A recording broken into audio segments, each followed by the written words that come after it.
O Carlos susteve a respiração e abriu a sua encomenda da Amazon.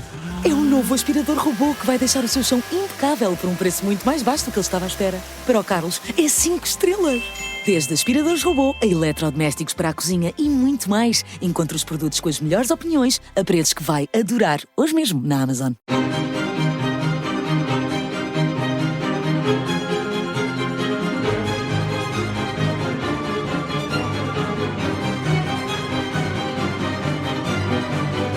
A nossa cultura da Rádio Observador no Museu do Caramulo, nesta enorme coleção de brinquedos. Vamos hoje olhar especificamente para vários brinquedos portugueses que estão aqui nesta enorme exposição comigo. Para nos falar sobre isto, tenho Salvador Patrício Gouveia, faz parte da direção do Museu do Caramulo. Salvador, estou inclusivamente a olhar aqui para a típica cozinha de brincar, mas com pormenores mesmo muito antigos, inclusivamente uma máquina de costura.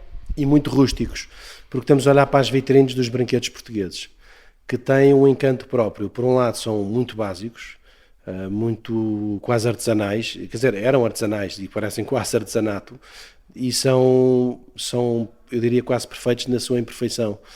São brinquedos que eram feitos com materiais pobres, e portanto não duravam muito tempo, ou não duravam tanto tempo se calhar como os congêneres alemães ou ingleses.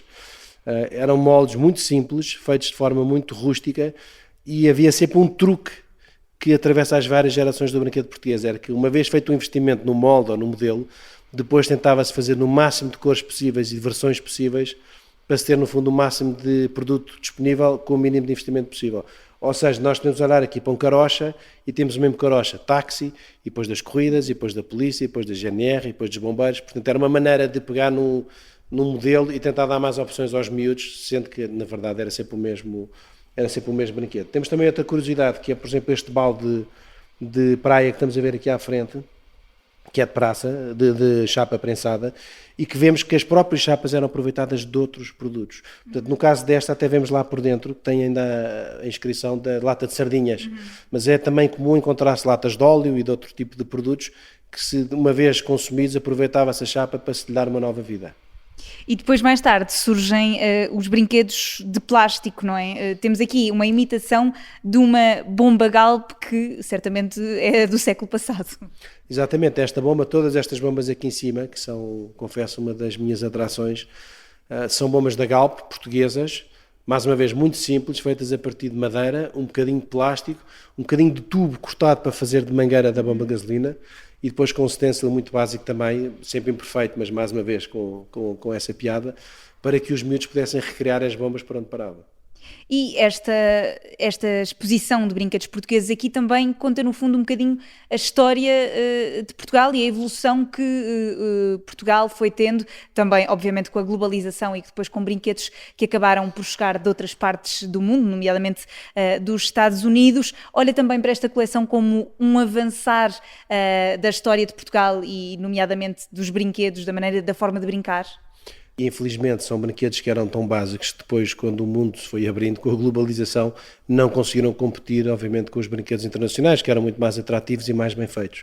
E, portanto, acabaram... Aliás, muitas destas marcas não eram marcas de brinquedos.